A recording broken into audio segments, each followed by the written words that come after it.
Hai, balik lagi sama aku. Kali ini aku masih mau bawain soal logistik lagi. Karena emang ini merupakan kegiatanku. Mungkin akan berlangsung selama 1 bulan, jadi dalam 1 bulan ke depan ada 1 atau 2 video yang bakal tayang setiap minggunya. Karena ini merupakan seperti kayak portofolio gitu loh. Kayak misalnya, oh kamu tuh dapat apa dari pelatihan ini? Kayak gitu. Terus, di video kali ini, aku bakal bawain tentang stok, terus ada warehouse, terus ada packing, ada labeling atau marking kayak gitu. Terus aku juga bakalan bawain tentang dokumen-dokumen apa saja yang dimuat kayak gitu. Kenapa sih dipisah-pisah gitu? Kenapa harus dipisah-pisah? Karena gini, buat yang udah nonton videoku sebelumnya, pasti bakal bertanya-tanya, kok yang jelasin ini aja? Ya karena emang tujuanku aku pisah-pisah gitu loh. Dan kalau misalnya yang udah baca description box-nya di sebelumnya, pasti dia tahu, oh ini emang sengaja dipisah-pisah, kayak gitu. Nah, gini loh, karena kebanyakan ini dari keresahan aku, dan mungkin teman-temanku juga merasakan ya, cuma mereka tidak berani ngomong gitu. Jadi, aku yang jelasin di sini kenapa aku pisah-pisah, karena gini, kebanyakan dari kayak dosen atau pembawa materi atau pembicara yang ada di depan itu memberikan materi langsung, nih aku kasih materi sekian dengan cangkupan sekian kayak gitu. Dan kalau bagi pendengar kayak kita yang dengerin aja sama yang baru menerima pertama kali gitu ya, baru nerima pertama kali itu pasti mikir gini, ini gimana ya, ini pusing gitu. Kalau misalnya kita nggak bisa milah-milah temanya kayak gitu. Nah, tujuan aku di sini milah-milah temanya adalah biar paham. Terus habis itu kalau misalnya kalian udah tahu tema satu, otomatis kan bisa jadi satu rangkaian kayak gitu. Dan aku harap bisa dipahami jadi satu kesatuan nantinya. Gitu, karena ya emang gitu, mahasiswa biasanya ngerasa kayak, wah aku udah paham tapi aku pahamnya cuma ini, nanti kalau udah ada soal atau apa udah bingung lagi. Jadi lebih enak tuh dipisah-pisah kayak gitu. Sebelum aku lanjutin videonya, buat yang belum subscribe dulu. Jangan lupa like, comment, and share. Sebenarnya nggak ada yang salah ya, pembawa materinya maupun dosennya atau mahasiswanya. Sebenarnya kayak gini, setiap orang tuh punya pemahaman yang masing-masing, dan mereka setiap ditanya setelah selesai itu apakah ada pertanyaan, ada beberapa tipe. Ada orang yang oke, aku paham dan aku cukup paham, nggak usah tanya, itu ada. Terus ada juga yang oke, aku paham tapi di bagian ini aja. Terus gimana ya apa cara tanyanya gitu loh. Sedangkan aku keseluruhan ini yang aku paham cuma satu aja. Itu ada yang kayak gitu. Dan ada tipe mahasiswa yang kayak bodo amat gitu. Itu juga ada. Dan ada juga yang aduh, aku mau tanya tapi takutnya nggak pas nih, takutnya dikira aku nggak memperhatikan. Ada yang kayak gitu. Sebenarnya tuh banyak tipe-tipenya, dan emang nggak ada yang salah sih kenapa bisa terjadi kayak yang aku sampaikan di awal gitu. Jadi intinya adalah gimana cara kita memahami gitu. Kita di posisi orang yang baru mengetahui ilmu tersebut, ini nggak cuma logistik ya, maksudnya ya ilmu lain-lainnya. Kita harus tahu nih kemampuan kita di mana dan cara belajar kita kayak gimana. Saran aku, kalau mau belajar dipisah-pisah gitu temanya. Misalnya kalian dapat materi nih, blek satu. Nah, kalian pisah-pisah. Kalian klasifikasi gitu. Oh ini. Jadi 1, 2, 3, 4, 5 sampai jadi satu rangkaian. Kayak gitu. Oke, lanjut. Jadi stok. Nah, stok itu tuh sebelum kita nyetok barang, kayak misalnya kita beli sesuatu, kita kan pasti punya list belanjaan dulu ya. Kita punya list, terus berapa anggarannya, terus gimana, kayak gitu kan kita punya listnya. Kayak misalnya kita mau belanja deh, kayak ibu-ibu tuh belanja. Dia pasti punya list belanjaan yang harus dibelanjain tiap bulan itu berapa, yang harus dibelanjain per minggu itu apa, kayak gitu tuh pasti ada. Mungkin kalau yang per bulan tuh kayak beras, kayak gitu. Terus yang per minggu tuh kayak minyak goreng, kayak gitu. Terus yang per hari adalah apa yang mau diolah. Biasanya kayak gitu. Dan tempat penyimpanannya kita juga harus tahu. Ini nanti berhubungan sama warehouse ya, atau gudang, aku bahas di selanjutnya nanti. Nah, kayak tempat penyimpanan di kulkas lah. Misalnya misalkan ini kulkas. Tempat penyimpanan itu juga penting ya. Misalkan kita kulkas. Nah, kulkas itu tuh kita nggak bisa dong semua bahan makanan kita langsung campur gitu, bleng. Masukin aja semua, masukin gitu, kayak udah daging masukin, sayur masukin, gini-gini. Sedangkan karakteristik dari bahan-bahan itu tuh berbeda-beda. Kayak gini, kayak daging, ikan, kita harus taruh di freezer, kita harus taruh di emang tempat daging itu, biar itu tuh tidak busuk gitu loh. Karena kan di pendingin itu kita butuh, jadi gini, konsepnya gini, bakteri itu apabila didinginkan, walaupun tidak maksudnya tidak mati 100%, tapi bisa mencegahnya gitu loh. Kayak gitu. Terus, kalau buat sayuran emang harus dipisah. Karena nggak mungkin toh sayuran dimasukin ke freezer, nanti jadi beku. Gimana? Rusak semua lah. Terus kayak, nah ini nih, sayuran tuh juga punya karakteristik masing-masing. Kayak gitu. Nah, kayak tomat tuh biasanya dipisah biar nggak cepet busuk, dipisah sama yang lainnya, kayak gitu. Jadi nggak bisa dicampur aduk kayak gitu. Terus telur juga itu juga dipisah, karena gini loh, kalian masukin telur masukin gitu aja, terus habis itu tahu-tahu kalian ngambil sesuatu dari dalam kulkas, tahu-tahu pecah. Nah, kayak gitu ya, paham? Oke, selanjutnya ini berhubungan sama yang video pertama, yaitu packing. Nah, gini, menjelaskan soal pengiriman.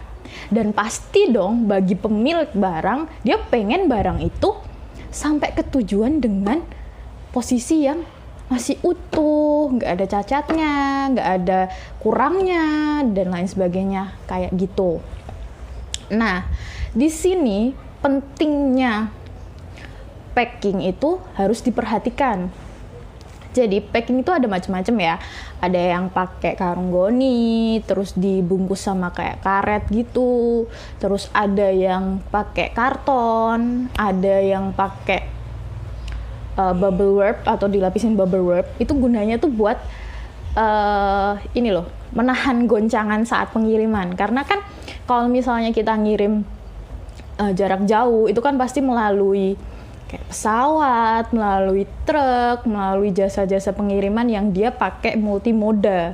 Dan kita nggak tahu dong dalam pengiriman itu orangnya itu hati-hati atau enggak, atau mungkin terjadi goncangan nggak waktu ngirimnya, kan kita nggak tahu. Makanya pentingnya packing itu di situ. Nah, contoh-contoh packing tuh ada yang kayak gini. Kayak gini. Ini kan kerdus kan? Kerdus, terus dibungkus lagi pakai plastik, terus dibungkus lagi pakai kayu. Nah, tujuannya apa? Tujuannya adalah satu, biar barang itu tuh sampai ke tujuan dengan utuh, itu yang tujuan utamanya. Kedua, memudahkan dalam memuatnya, mungkin dalam kontainer atau apa, itu bakalan mudah ditata gitu loh. Yang ketiga adalah biar dia meredam goncangannya itu, balik lagi biar utuh barangnya kayak gitu. Nah, kenapa pakai kayu? Karena kayu itu biar dia tuh stabil gitu loh. Nah, ngomong-ngomong soal kayu nih, kayu ini ya kita harus memperhatikan lagi, apakah negara yang kita mau kirim barang ini sudah menetapkan ketentuan untuk sertifikasi dari kayu. Nah, ISPM ini adalah ISPM 15 adalah merupakan sertifikasi dari kayu. Jadi kayu itu harus bebas hama dan melalui proses fumigasi. Jadi memang gini loh, kayak kayu itu kan mudah lapuk kan. Sedangkan pengiriman jarak jauh itu tuh pasti nggak bisa memakan waktu yang sebentar. Dia pasti memakan waktu yang lama. Dan sedangkan di dalam sebuah kontainer ya ini, itu tuh panas banget gitu loh. Dan kita nggak tahu kalau cuaca di luar kayak gimana, itu bakal mempengaruhi kondisi di dalam kontainer kayak gitu. Ini ditakutkannya kalau kayu itu nggak lolos sertifikasi atau nggak ada sertifikasinya, sampai di negara tujuan itu bakal jadi bermasalah gitu loh. Mungkin itu jadi rusak atau apa. takutnya bakal ngefek ke barang yang ada di dalamnya gitu loh, bakal tercemar, takutnya kayak gitu. Dan balik lagi kayak yang aku udah jelasin di videoku yang pertama, kalau negara itu kayak gimana, pokoknya kalian lihat dulu ya, biar jelas gitu loh. Jadi aku jelasin di sini nggak bingung lagi kalian. Nah, sedangkan itu kan buat yang barang-barang kayak kalau misalnya kayak kardus atau kayu, itu buat barang-barang yang istilahnya berbentuk lah, padat lah kayak gitu. Kalau buat benda cair nih gimana?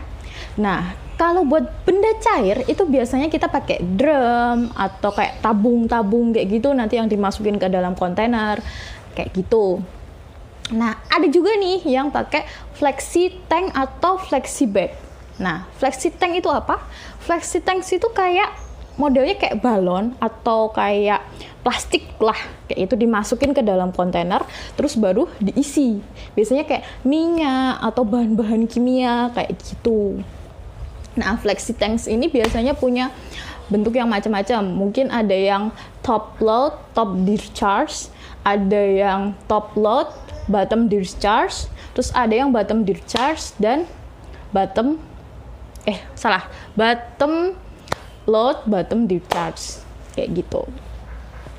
Nah, kapasitasnya itu biasanya ada yang dari 14.000 ml, ada sampai 24.000 ml.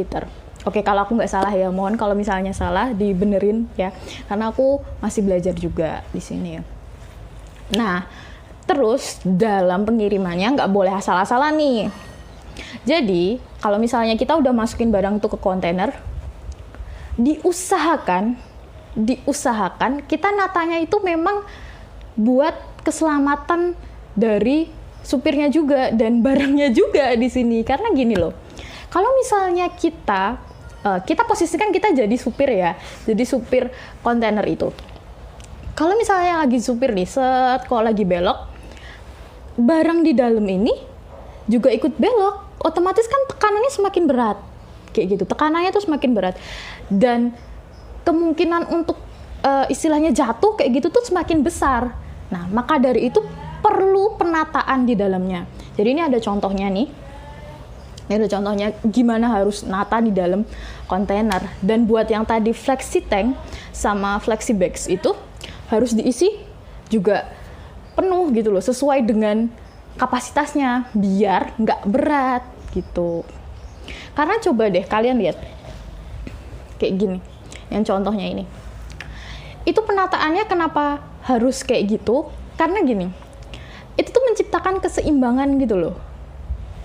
Jadi kalau misalnya ada goncangan atau apa, itu juga nggak terlalu besar dan tidak terlalu membahayakan bagi si supirnya kayak gitu. Begitu juga di kapal kayak gini. Penataannya tuh harus sama kayak gitu, nggak boleh miring-miring gitu. Ya kalian bisa bayangin deh, kalau misalnya penataannya miring-miring gitu atau berat sebelah kayak gitu, terus ada ombak, wup. Nah, otomatis langsung jatuh lah, tenggelam lah tuh kapal.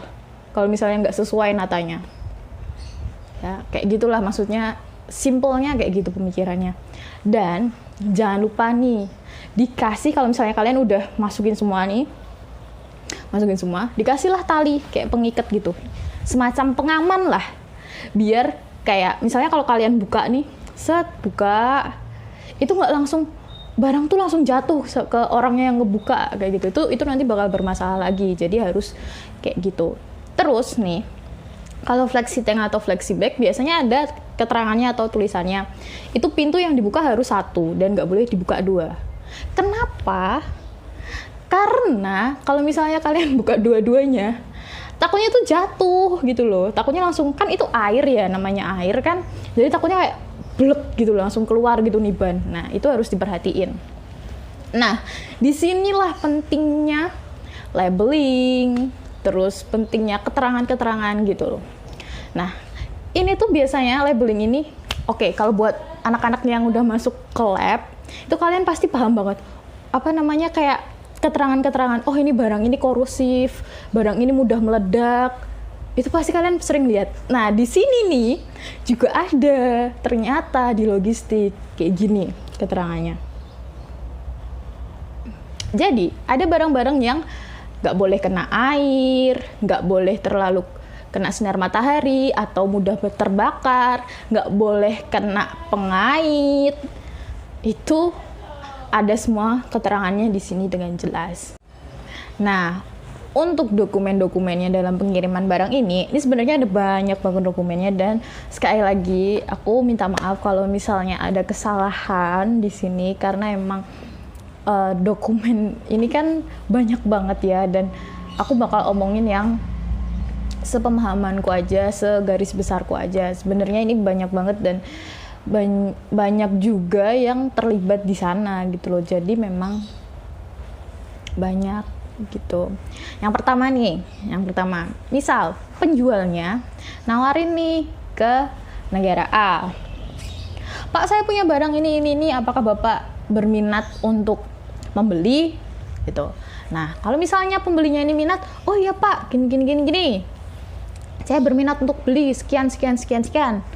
Oke, setelah itu terbitlah purchase order. Nah, setelah terbit purchase order, beberapa hari di follow up nih sama penjualnya. Pak, gimana? Ini jadi kan Pak? Terus pembayarannya lewat apa? Terus pengangkutannya harus bagaimana? Nah, disinilah peran Incoterm yang aku bilang tadi di video awal. Nah, Incoterm ini ya, perjanjian itu gimana? Mau pembayarannya harus gimana? Terus diangkut pakai apa? Nah, di Incoterm itu tadi. Terus, setelah sales kontrak itu udah keluar, terjadilah pembayaran. Bayarannya itu bisa macam-macam ya. Salah satunya letter of credit. Pembayarannya tuh ada yang kayak gini nih. Setelah itu, penjual bakal ngehubungin freight forwarder. Halo Pak, saya mau ngirim barang gini dengan kayak gini. Nah, itu biasanya setelah itu freight forwarder itu bakal terbit yang namanya shipping instruction. Nah, shipping instruction ini habis itu ngehubunginlah pihak pelayarannya, atau kalau di penerbangan itu kita harus ke GSA buat ya istilahnya booking penerbangannya. Jadi GSA itu adalah General Sales Agent atau agen umumnya maskapai penerbangan. Karena kenapa harus lewat GSA?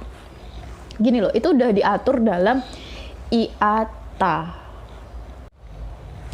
di mana semua proses freight atau air freight itu harus melalui GSA dulu, dan kayak setiap maskapai itu nggak boleh langsung ngasih harga ke calon pembelinya kayak gitu.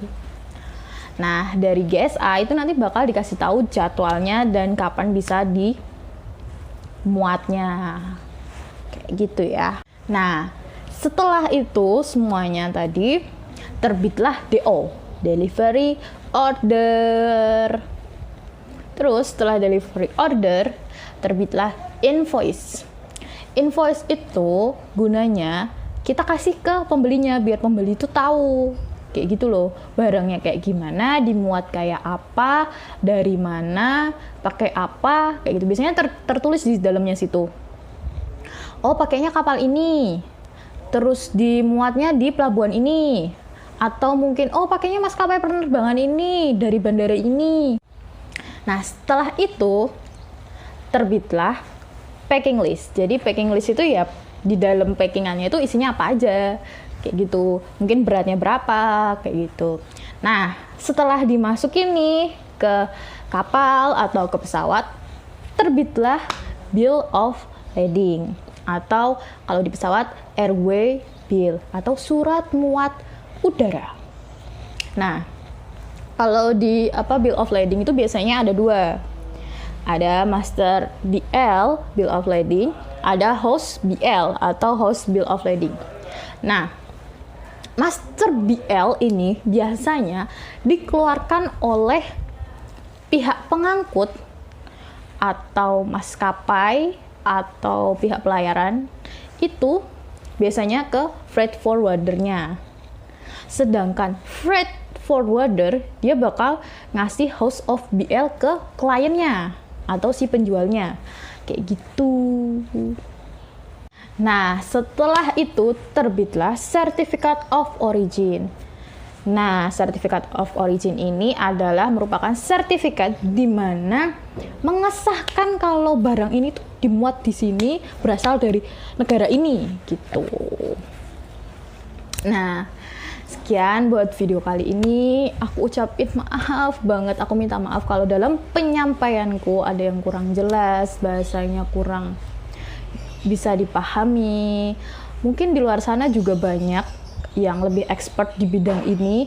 Mungkin dari mas-mas atau mbak-mbak yang lagi kuliah di pelayaran atau kuliah di penerbangan. Mungkin aku ada yang salah, bisa dikoreksi di kolom komentar. Sekali lagi aku mohon maaf. Dan yang belum subscribe, subscribe dulu. Jangan lupa like, comment, and share. Dah.